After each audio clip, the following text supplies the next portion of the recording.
Hi, everyone. This is Fugu from CreatorDAO, and I'm here with Sai from Zumer, a one-stop liquidity protocol offering NFT collateralized loans and buy now, pay later through seamless risk management. How's it going, Sai? I'm good. I'm good. Thanks, Fudu. I'm happy to share more about what we're now building for the NFT space. Welcome. Let's just dive right in. Can you just tell us about yourself? Yes. Hi, everyone. This is Sai. I'm originally from Hong Kong. I'm currently based in Taiwan and the US. Most of my team, they're now based in the US. My background is more in the traditional kind of like banking, investment banking background, 15 years in IB and venture capital. Got my MBA from the US, MIT Sloan. Spent most of my time in the traditional investment banking industry, focusing mainly on the financial institutional sector. I think during my career, I think in the IB industry, I helped the companies like banks, insurance company, brokers raised around 16 billion US. Participated in one of the biggest IPO in 2016. Was named as one of the top banking analysts by the Institutional Investor magazine for a couple of years. So very experienced in the banking space, risk management kind of like model. But on the other hand, like I'm also a very hardcore kind of like gamers, like very spend most of my leisure time, I think, in those like games, like either is mobile or internet. Very early kind of like researchers and investors in ICs, Infinities, like back I think 2 years back. Also spent 2 to 3 years in crypto startups. Very early investors in Arvate and Compounds, like back in 2017 and 18. Interestingly, one of the founding members at Arvate is now our project's tech advisors. So we've been like working very closely to kind of like come up with a new DeFi models to help manage the NFT backed loans, like which we think like might need a different kind of like DeFi model to manage the whole like loan originations and also liquidation process. Like and the current DeFi kind of like framework might not be able to handle the NFT like the features, like because it's very different from cryptocurrencies. So that's pretty much I think my backgrounds and some of the kind of like information about the product that we're currently working on. So you guys are some crypto OGs. You've been around since the beginning of DeFi, at least, which is amazing to hear. Yeah, I think sort of like so I started the crypto kind of like venture back in 2016. One of my kind of like buddies, like he used to be also I think in the IB industry, like Ed, and he decided to quit his investment banking career in 2016 and joined a crypto startup called ETH Land. And I think most of the OGs like should know like ETH Land is renamed to Aave, which is now one of the top DeFi protocols. So he's basically the first developer of ETH Land, and yeah, we've been like discussing about DeFi like since 2016 and 17. So kind of like the background, like the history. Whoa, very cool. What's your role at Zumer, and who else is on the team? Yes, so I'm currently CEO. Well, basically, I think we're kind of like very flat organizations. Like even though I'm CEO, like we don't have any kind of like it's kind of like coordinate decisions, like all the stuff that we make. And my other co-founders, like we have 4 co-founders, like I'm one of them, and my other partner, it's like he has a very exceptional background. He used to be a professor in history and art in the US. And he decided to quit the academic industry in 2018 and 19, and then he did his MBA at MIT. So I met him at MIT, and so before all the NFT hype, he's been working with different creative artists like musicians in the blockchain space. Like he did a lot of like crossover blockchain versus arts kind of like exhibition in the US. So he's kind of like our spokesperson in the US, like connecting us with different creative communities in the US. And then we have two other tech co-founders, like very talented developers. They used to build or help like build different DeFi protocols in different kind of like EVM compatible chains. So very talented. And one of them is from Harvard and the other is from Cornell. So it's pretty much kind of like a Ivy League background type of like founding team. Is that where you guys met? Yes. Actually, I think we've been knowing each other for like at least like 4 years. Like we, like all of us like met in Cambridge, like during our time at MIT and Harvard. Okay, you guys kept in touch and you formed Zumer. How did you guys actually gather together and how did the idea come about?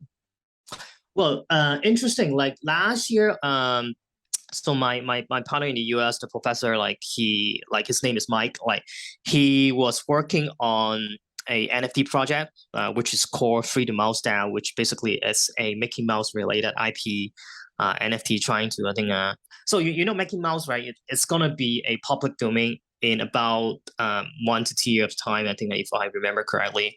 So the project is trying to, I think, use Mickey Mouse as an IP and democratize the royalty incomes, like for the kind of the greater public. So he was working on the project, and then he wanna like hire a tokenomics economist, someone like that, to help the project to build the tokens and help like design the tokenomics. So Mike, he knew that I was in the like crypto industry for a couple of years, like very experienced in space. So he hired me as an economist and to help the project. And then so after working for a couple of months, like we realized there's a problem of like holding NFT, which is like the illiquid nature of NFTs. And not, I think last year there's no kind of like liquidity protocols for NFT, and like there's no NFT file, there's no bend downs like type of like tools that allowing people to use the NFT to get liquidity. So that's why we decided to like to build something like for that particular problem. So this is like how we started the whole project kind of like late last year, earlier this year. And why is it called Zumer? Well, Sumer's name is it's basically from the story of Sumer. So Sumer is the earliest kind of like civilization in human history that invented the consumer loans. So if you look at the history, so it's basically from Mike, because he's a historian, kind of like professors. So so Sumer is Sumerian, basically, I think the civilization that invented consumer loans. So I think like 5,000-6,000 years back, and now we have NFT, I think, in the space, and a lot of the metaverse related project actually use NFT as currency or as a kind of like vehicles to carry different financial values, I think, within that metaverse. And we believe, I think, metaverse that if the metaverse is really, I think, want to have a sorry, I think I should put it this way. If we want to build an open metaverse, we might need a different kind of like financial system, unlike the real world kind of like systems, to manage the metaverse assets. So that's why we thought of like use Sumer to name our protocol. But after, I think, a couple of that discussion, we think that we Sumer is a better name. Like seed is basically the mirror image of S. So it's kind of like reflecting what S is like for the real world and seed is like for the metaverse. So we replace the S with seed. So that's how the names is kind of like formed. And also, I think that we like to use Sumer. It's like Sumer basically it pronounced the same as Sumer, like seed, OOMER, which basically mean the new generation. And we think the new kind of like financial system in the metaverse should be kind of like ruled, governed by the new generation. So this is like also the meaning of the Sumer. For the project, do you guys have a kind of a grassroots founding, or do you have some, who's investing in the project? Do you have some VC backers? Do you have other investors? Yes. So we are, so the project is incubated by Outlier Ventures. So Our Life Venture is one of the very early investors in a lot of like metaverse related projects, which is based in London, and we have a couple of like kind of angel investors like based out of kind of US and Asia as well. Like we have Draper, their Asia crypto funds based in Singapore also invest in us. And so apart from Our Life Ventures, we also got accepted by Binance. So Binance, they have a Binance Chains kind of incubations. Like so, we are also one of the kind of like team being selected by Binance Chains like incubation program back in April. So that's kind of like we are kind of like institutional backed, but we also I think want to decentralize the ownership. So currently the VC investors only account for around like 5% of our tokenomics. So it's not a lot. We are not heavily invested by the VC yet. And you guys have gotten some grants as well. From my understanding, you have a grant from yes, Polygon Village. yeah, you're right, spot on. We are actually looking to build our protocol not just like on Ethereum. Like Ethereum will be the first chain. We're gonna have the protocols, and we're also looking to build on Polygon. So we recently just got the grounds from Polygon, and Polygon would be our kind of like the next chains that we're gonna build a protocol on. And because like our business model, like we want to work with different marketplaces, different chains, and also different kind of like gaming projects, like trying to offer them a different payment option, including a buy now pay later option, which our protocol would be able to provide, like trying to democratize the access to NFT, lowering the entry barrier for people to own the gaming high price blue chip NFT. Can you tell us what Zumer is in a nutshell? Well, yes. Like so, basically, it's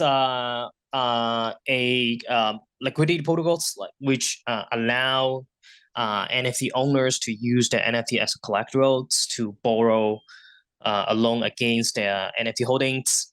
And apart from this, like basic features, we also offer buy now pay later options, which would allow the like potential NFT buyers to pay a small down payment to buy an NFTs, and our protocol will give them a loan, and then they just have to pay down the loans like in a few like installments. And then they will be able to kind of fully own the NFTs.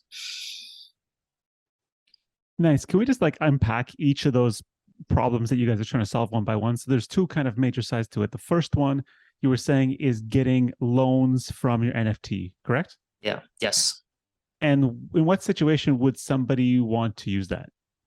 Well, first I think we've done I think a lot of like customer interviews, and a lot of them like for example, if I own a Bored Ape, right, and then I don't want to lose my ownership because I like my Bored Ape. I want to enjoy being a part, like community members of the Bored Ape community, and so I don't want to sell my Bored Ape. But the thing is, if I'm not selling, but because my NFT actually is worth a lot, right? It's like 200K, 300K something. And I want to get some liquidity from my holdings to like either like do some reinvestment, like I could invest in other NFT projects so that I could flip, I could improve my capital efficiency with the liquidity I got from like collateralizing my NFT.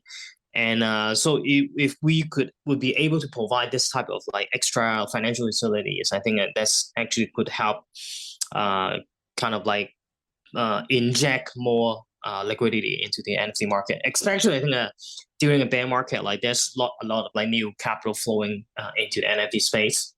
So the situation actually remind me back in 2018, like during the previous crypto kind of like winter.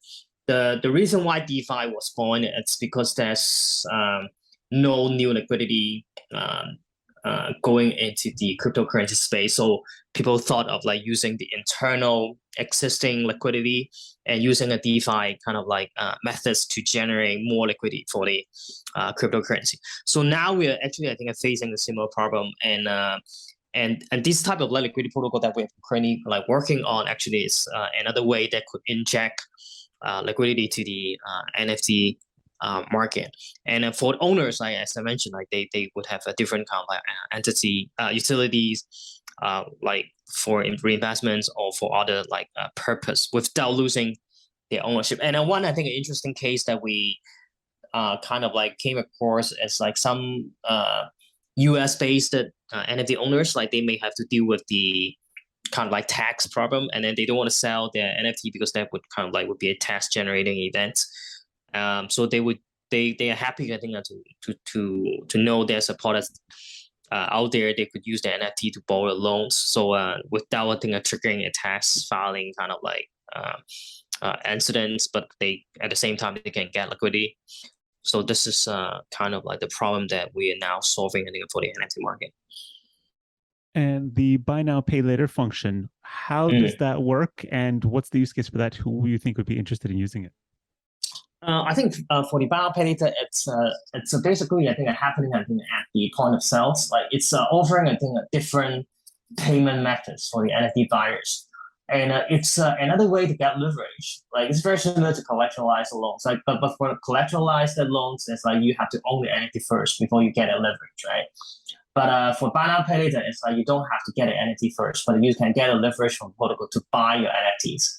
And say, for example, you only have to pay 30% of the price of an NFT, like say Bored Ape, like you only have to pay, like, for example, 20 ETH, and then our protocol would lend you like the remaining 60, and then you'll be able to own that Bored Ape.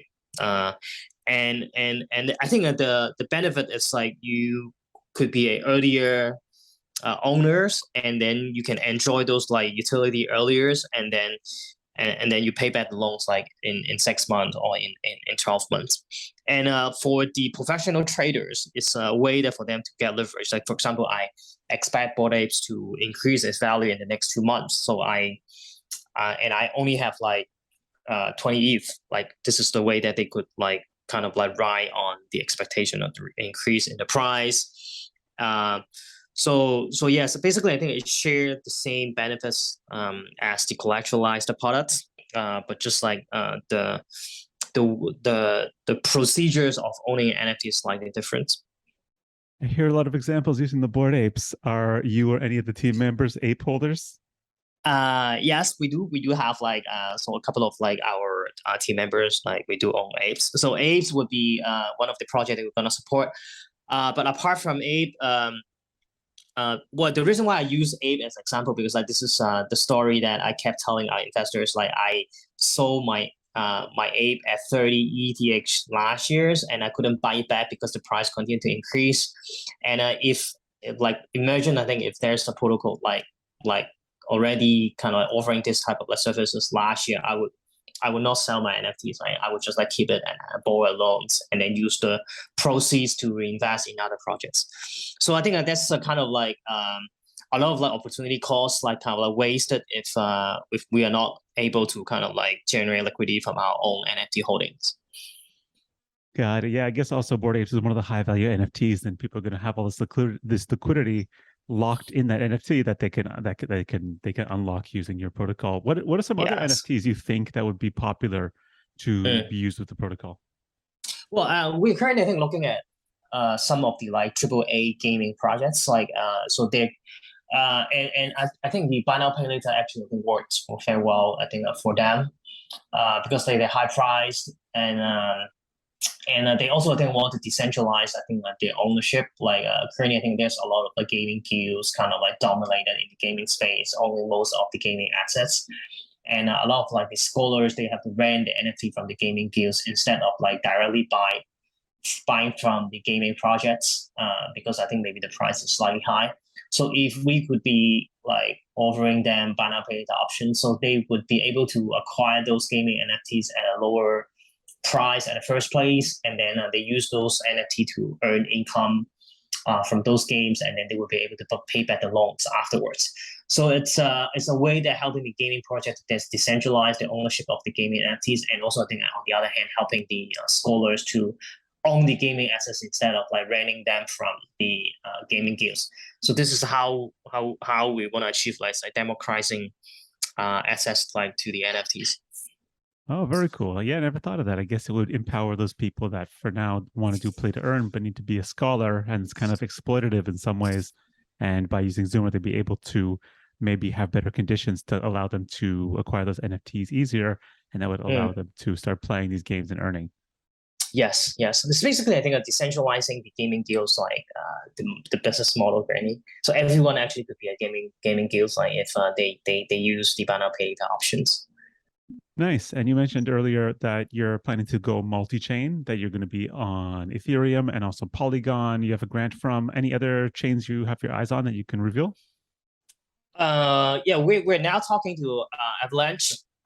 So any chains that having a roadmap to build their own metaverse ecosystem, we are happy to talk to, including Solana as well. Like Solana, because we know that their gaming scene at Solana is also, I think, very promising as well. So I think that this, but we'll start with like EMB, EVM compatible chains first. It's easier for us, like Solana, because like the coding language is slightly different. So it would be the next phase. I see. All right, cool. And you probably know that there are several competitors in the space, people that are trying to do lending, borrowing, using NFTs. How are you guys going to stand out from the crowd? What's your unique value prop? Yes, I think we've studied, I think, at the market. There's currently, I think, we think there's like three types of like players. Like first type is the peer-to-peer model. For example, such as like NFTFi and RK.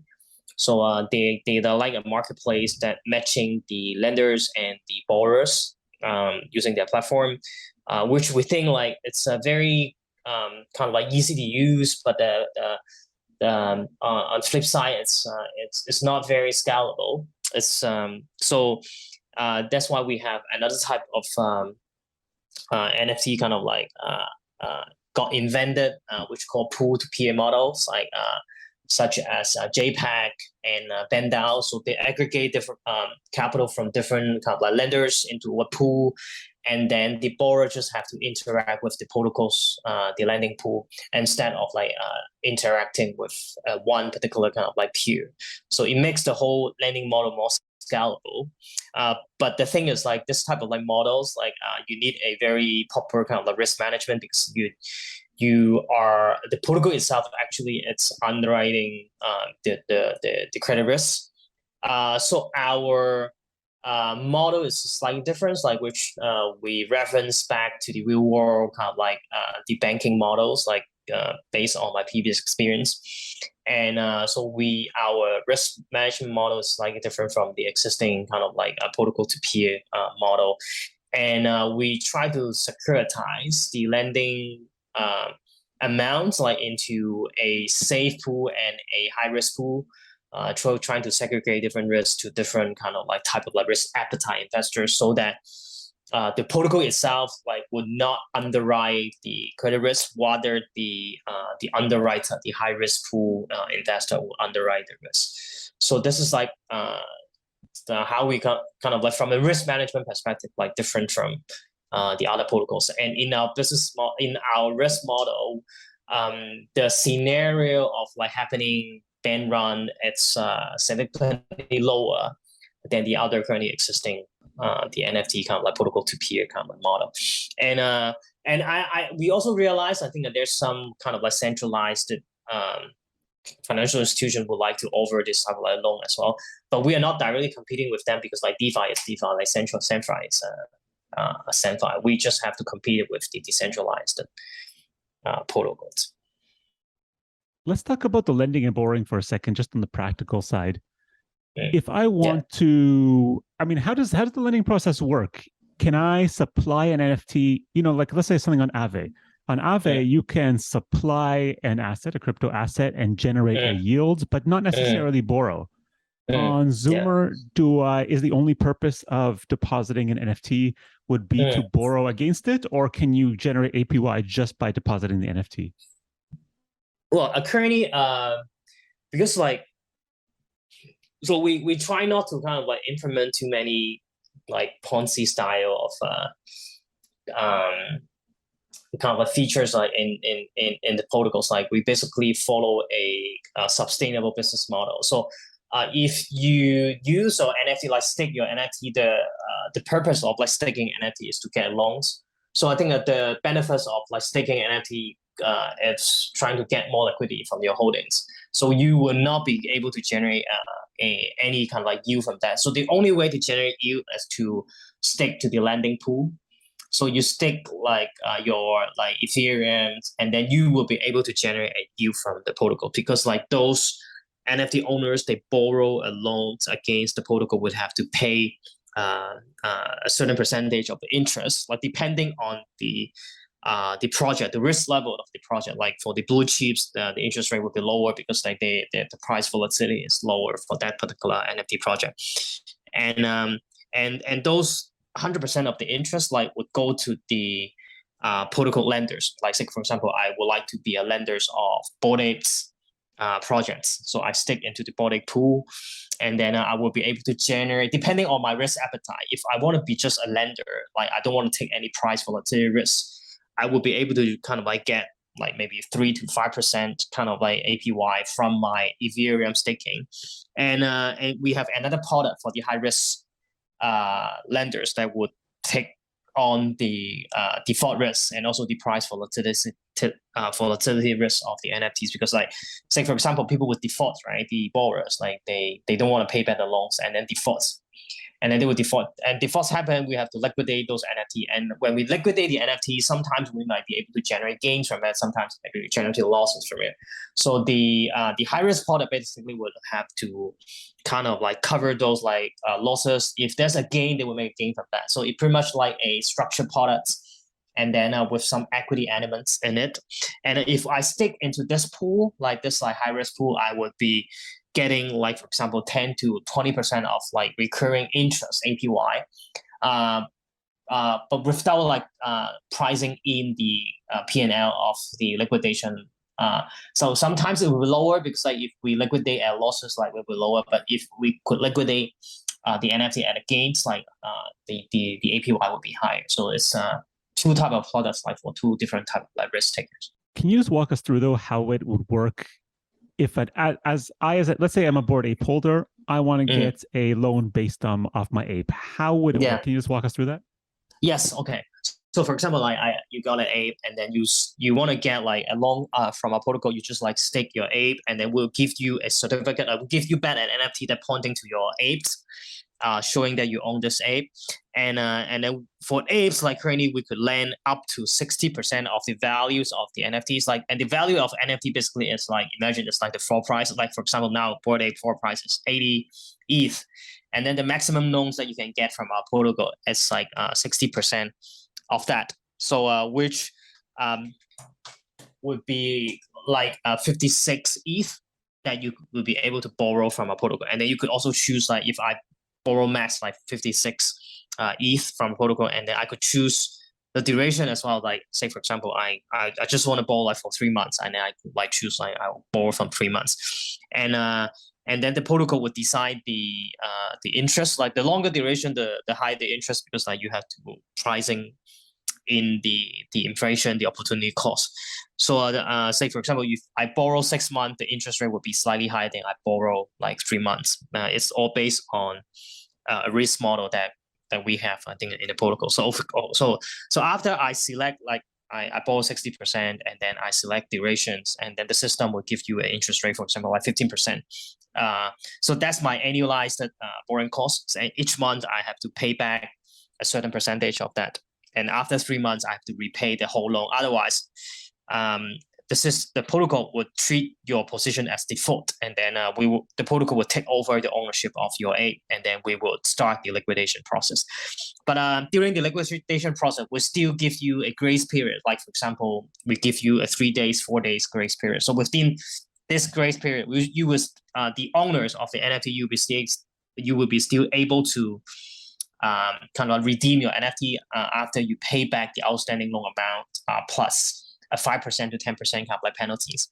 Because like for NFT owners, we know that there's an emotional kind of like attachment to NFTs, and most of the time I think that the defaults might not be intentional.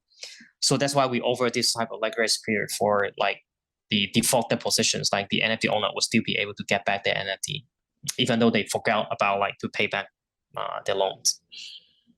Okay, so the loan has a predetermined length at the beginning. Yeah, you have to determine like how long you want to borrow the loans. Okay, I got it. So when you deposit your NFT, is it locked into a smart contract while you have that loan out, and you get an NFT in return? That's just kind of a representation or some sort of Yeah, claim you're to right. get your NFT You're back. right. Yes.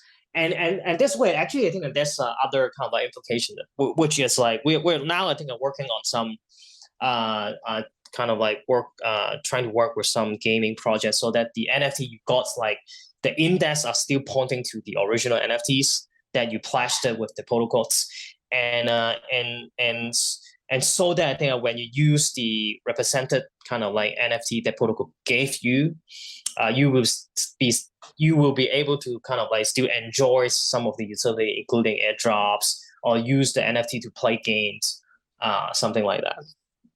Okay, cool. Nice. So like even though it's not 100% in your possession, you still may be able to use it in some different contexts. Yes. But it require like a customized kind of like coding. So it's a project by project basis, like depending on like whether the gaming or the NFT project support that features. Got it. Okay, very cool. You mentioned also that earlier you would be able to borrow 60% of the value of the NFT. Is that accurate? Yes, like for the low risk blue chips, like currently our protocol would be able to offer up to like 60%. So Bored Ape, Crypto Punts, I think currently these two projects, like our protocol will be able to support 60%. So and because like we have the risk management model kind of like in place, so that we could offer a very high kind of loan to value ratios, like the borrowing kind of like ratios. Like for our competitors, I think if you look at their protocol, I think maximum they can do is like 20 to 40%. Do you do things with one of one NFTs? Well, we're looking at like one-on-one. It might actually, I think, require a different pricing model.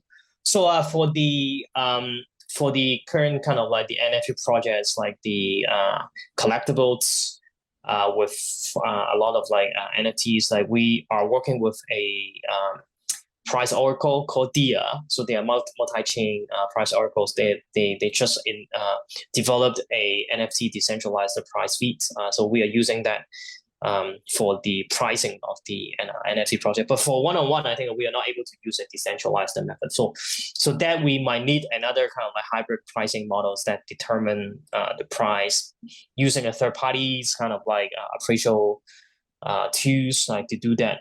But the first phase, like the first versions, does not support one-to-one yet.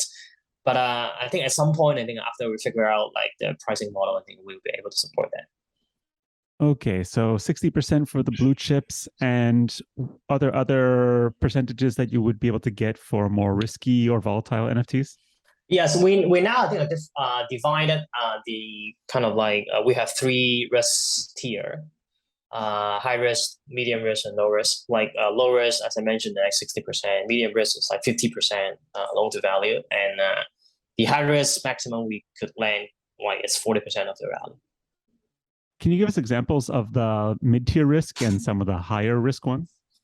Like for example, like Doodles, like it's medium risk, like Clone X, those are medium risk. So we were able to kind of like over 50%, and the kind of like more recent type of like projects, like for example Moonbirds, without a longer kind of like trading history, we would treat it as a high risk, or even a kind of like a Suki, like those projects like would be more price volatility that we've seen I think in the last couple of months. So we would categorize them as a high risk. So the loan to value would be 40%.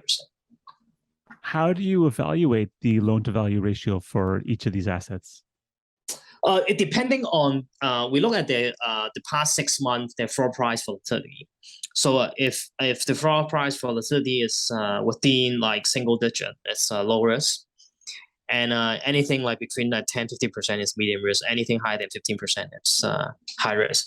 And because like the way that we look at it is like we have to determine the number of days that we need to liquidate a position. Like when defaults happen, we have to liquidate, right? Otherwise, we're not able to get back the capital. And when we get back, so during a liquidation process, like we assume like it will take us like 2 to 3 days to complete a liquidation. So assuming the price continues to decline for 2 or 3 days based on the historical average. So different project will have the different kind of a price decline level. So based on this kind of like mathematical model, we kind of like standardize the loan to value ratios like into like 60%, 50%, and 40%. Okay, and these different tiers and also the NFTs that will be in each category, is that selected by the team, or is it going to be in the future selected by the community? So yeah, first phase would be by the team. Like without a doubt, like most of the decision I think would be made by the founding teams. And but as I said, like eventually it will become a DAO. So the founders, like we would only provide a methodology and also the statistics. Eventually, I think what would be the next project the protocol will support would be decided by the DAO. What Oracle will be using to make sure that the price is accurate? Yeah, so I mentioned, I think we're now partnering with DIA, so DIA. So they are also, I think, one of the top 5 decentralized price feed Oracle providers. We've talked to Chaining. They're also, I think, developing a decentralized price feed for NFTs, but they currently, I think, only working with JPEG, if I remember correctly. So we're waiting for them like to decentralize their products like to the other protocols, so that we could also use the price feed. Where do these oracles get the NFT price feed from? Average of all the different marketplaces? Yes, they are now. One node is like they're using Noxware and OpenSeas, of course, and a couple of the other kind of less smaller marketplace. Considering that NFTs can sometimes be illiquid, how are you going to prevent price manipulation that would result in different, I don't want to say catastrophic events, but different things? Like, for example, somebody could like sweep the floor or sell a giant amount at one time, push the price down, and liquidate some people. Yeah, you're right. So that's why we are kind of like when we talk to the price oracle providers, like they also, I think, have thought of different like scenarios to prevent those like manipulation. Like for example, like during the pump, like a lot of like speculation upwards, so that people could like use an inflated price to borrow a loan, and then they dump on it, so they don't have to pay back the loans because like the loan value might be higher than the previous kind of like the value of the NFTs. So that's why we when we apply the decentralized price, we try to, I think, look at the longer term moving average instead of like using the spot price, so that increase the cost of speculation on the upside. And on the downside, like you're right, like because like people could kind of like speculate the floor price at a very low kind of like floor price to trigger liquidation, right? And so we would have a price delay when we kind of like collect those like price, and so that I think we hopefully, I think, could prevent those like forced liquidation kind of like scenario. And also, I think as I mentioned, I think during the liquidation process, we allowed a certain time of like grace period. So if you want to speculate, I think like trigger those like liquidations, like our protocol will still give grace period for the NFT owners to redeem their NFTs. How do these liquidations work? Well, liquidation, it's we only have one criteria, which is like you failed to pay back your interest and your principal, and then the protocol will take over the NFT from the smart contract, and we will put up onto our own marketplace to start an auction. So and the auction is it's like the highest bid would get the NFT after the auction period. So the auction period would take place for 2 to 3 days. Like within that period of time, like the highest bid, like the one would get the defaulted iPad, defaulted kind of like NFTs. And the reason why it would take like 2 to 3 days because like the first 2 days would be the grace period for the NFT owners to redeem their NFTs. I see. So it's kind of similar to like a bank selling your house after it's been after you go. Yeah, if you default, default. yeah, right. Yeah, if you default, like we just like put up to our own marketplace. We have our own marketplace for the auctions. Oh, okay, I see. That's really cool. I mean, how did you decide to go with your own marketplace versus just doing like a sale on OpenSea or SudoSwap or something like that? Yeah, so I think that we are so eventually I think we actually I think could turn it into a liquidity boosted marketplace. So that because I mentioned about the buy now pay later, right? So you basically I think including those like potential defaulted NFTs. So our protocol I think it would be a very kind of like good place for those and bargain buyers like so they could like closely monitoring our default marketplace like and hopefully I think they may be able to get the NFT at a discount like if the other like borrowers defaulted their positions and at the same time I think we're talking to different NFT funds also some of the like NFT market makers like they could also use our NFT as a way that to get those like discounted blue chip NFTs just like wait for people defaults and then like beat those NFT at a lower price than the market price. So yeah, it's basically I think eventually would turn into a marketplace like for discounted NFTs. Will you be selling these on auction for Ether or whatever the currency or asset that depending on the NFT? Yeah, you're right. Actually, I think initially I think basically would only support the ETH like but as long as like we are able to expand it into other chains like we will be able to support other currency depending on like which like currency they looked at the first place like for the NFTs. Got it. What's Zumer Insurance? Well, insurance, it's a hedge product that we provide for the borrowers. Like, for example, they don't like they want to extend the grace period so that they could like get enough capital like to redeem back their NFT. They don't want to kind of like the protocols to take over their NFTs, right? So they could buy those insurance. And the insurance, for example, is like 1-2% of the loan values, and then the protocol will be able to extend the grace period for another 24 months. 24 hours. So it's an insurance protecting the borrowers like from losing their ownerships to the protocol if a defaults happen. As I mentioned, like because like some of the times like it just maybe they're not intentionally want to default on their position. Okay, and what's the LP pool? LP pool, it's the liquidity provider pool. It's the lending pool. So basically like the stakers, like the yield farmers, like they stake to earn a passive income from the protocols. What different assets will I be able to put in there? First we'll only support Ethereum, and as I said, like if we support like say Polygon, like in the second versions, like we will be able to accept like Matic, like for example. Do you have any plans for decentralizing the project? Well, yes. So we're working towards like to kind of like transform it into a DAO.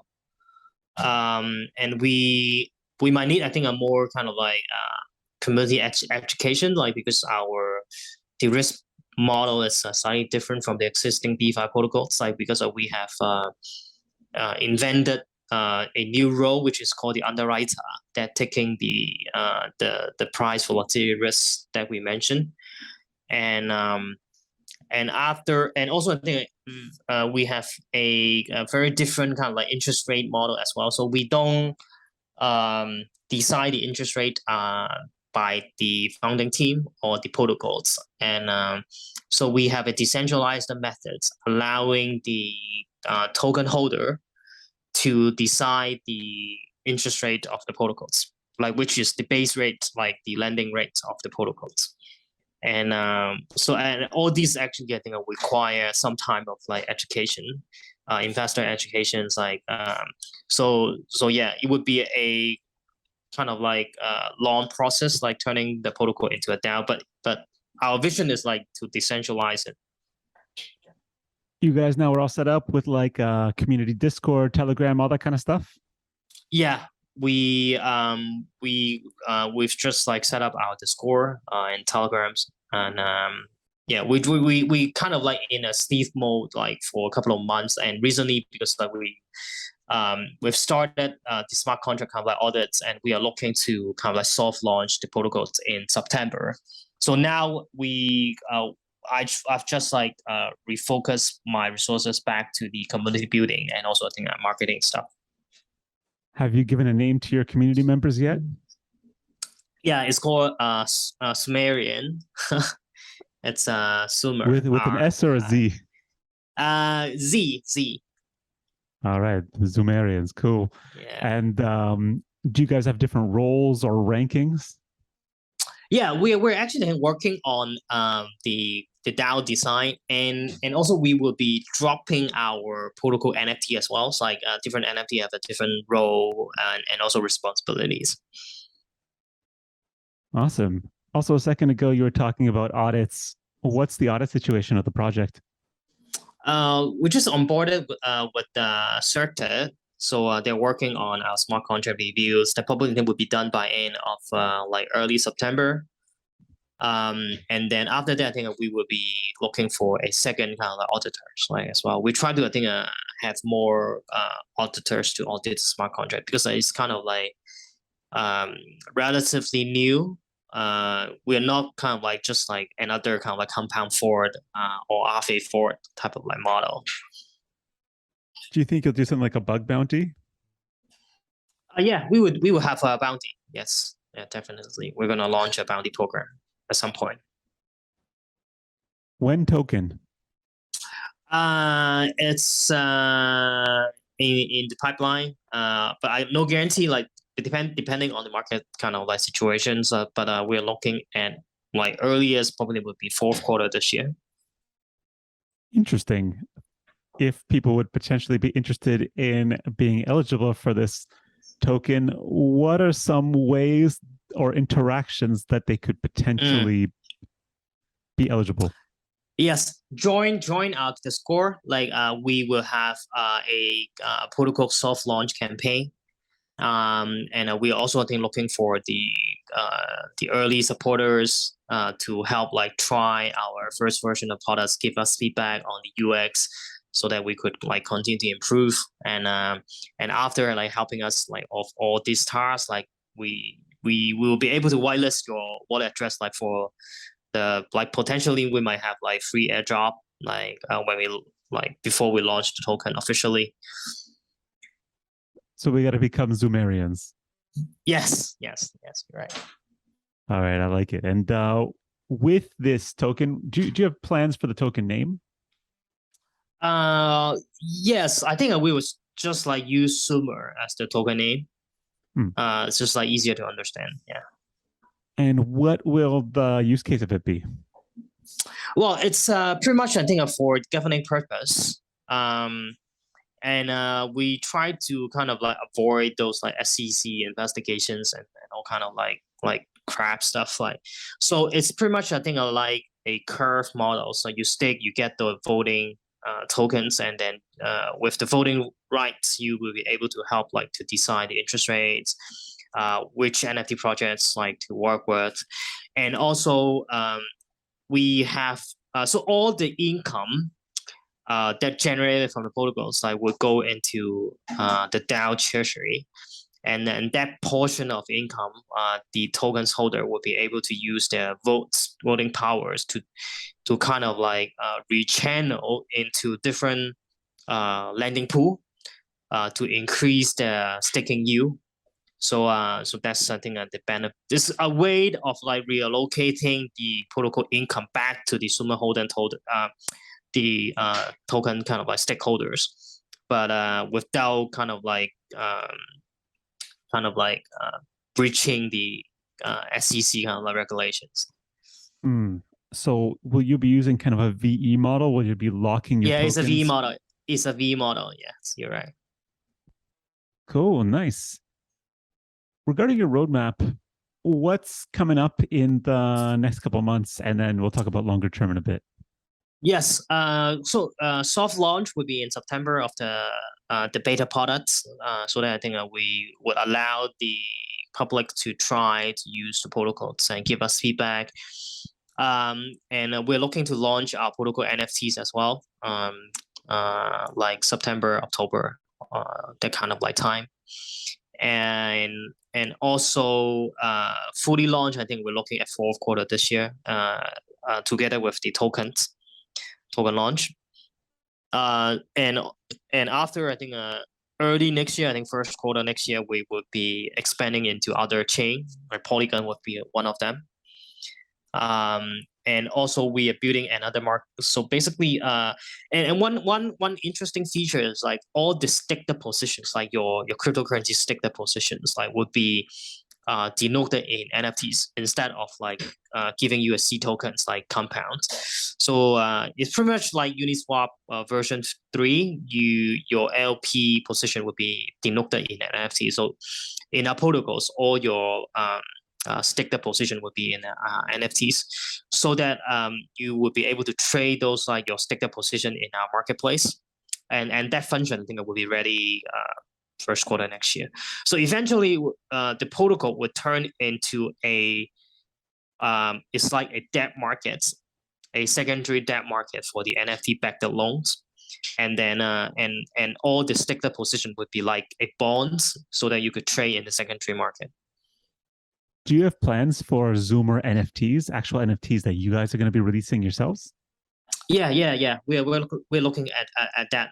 The NFT launch would be for the DAOs, and different NFT would have a different tiers.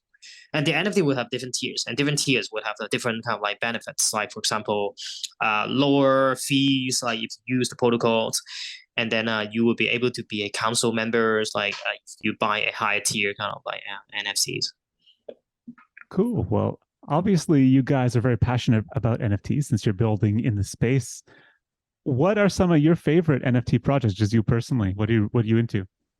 Currently I think I currently I think I owned a couple of like process. I'm not sure. I think they work they have a couple of like partnership, including Moonbirds. I really like the design of the project, because you have two. It's a animated NFTs. Like you have the two side of personality. Like one is like a normal side, and the other it's more the evil side of yourself, or something like that. So this one actually I think I like very much. They could create a lot of hype last month, but because the overall market sentiment is like it's not very decent, like so the price didn't really I think as good as expected. But the overall I think of the project I really like, because like they have a lot of like innovation in the space, and also I think in the community management as well. Personally, I also like Asuki, more Asian focused, like because I'm Asian, like and I really like the graphics, the quality of the art.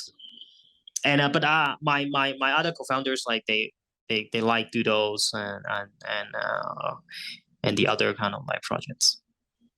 Anyone bullish on CryptoDickbutts? I think I came across this project actually. I think it's like a couple of months back. Yeah, a lot of my friends actually they own the projects. Like they try to pitch to us, like, but yeah, we'll look into it, like see if we are able to support that. If the price kind of like sustain it, we might be able to support that. So I was going to ask if Dickbutt holders may potentially be able to unlock. Yeah, we're actually very flexible, and we try to be as decentralized as possible. So any requests like from the communities, and they think like it's a good project to support, like and a lot of like if like a lot like if they got enough votes like from the communities, like we definitely support it. All right, you guys heard it here first. Potentially, Dickbutts will be able to have their activity unlocked using Zumer Protocol. Really cool. Zumer is connected to a larger, I guess, I don't know how to describe it, Sumeria Labs. Can you just like mention the relationship between the two, and also if Sumeria Labs has any other projects aside from Zumer coming up? Yes, so Sumeria Labs is basically the operating entity, like building all the IPs of Zumer. But eventually, I think that we're gonna open source it. So it's no worries. It would be eventually. I think Zumer will be decentralized DAO with open source codes. And Sumeria, it's the operating entity that owned by the 4 co-founders. And we're going to build different tools to support the ecosystem growth of the Zumer Protocol, including a NFT wallets that allow the wallets, kind of like the NFT owners to use the wallets to access to different liquidity tools, not just like Zumer's, but the other liquidity tools, like including maybe like JPEG, BandDAOs, the other liquidity protocols, and trying to, I think, to kind of like help the space to increase the penetration rate, because I think NFT backed loan is still at the very early stage of development, and the market needs more kind of like education, and hence like Sumeria Labs, it's the entity that we would use to build those like tools to help educate the populations and improve the understanding of the NFT backed loans space. All right, people who are listening that are interested now and want to get involved, what do you suggest they do? Yeah, join our Discord, join our Telegram. We're actively, I think, looking for early supporters, help us to kind of give us feedbacks on our first version of products. And if you think like your skills fit with the team, happy to discuss potential kind of partnership as well. So also, I think future hiring, if you're happy to take just tokens, yeah, just join our Discord first, and then we could start the conversation there. All right, cool. So I guess the typical stuff: get in the Discord, be early. It usually pays off. Follow on Twitter. Yes, actively participate in our discussion. Yeah. And testnet is coming up when? Testnet is actually, I think, ready. So we have a whitelist kind of campaigns, only whitelisted people will be able to try, I think, in this phase of development. We're going to open kind of to the mass public in September. Looking forward to it. That's in less than a month. Yeah, less than a month. Cool. Thank you very much. Thanks a lot. This sounds like a really great project, and we'll be following you guys.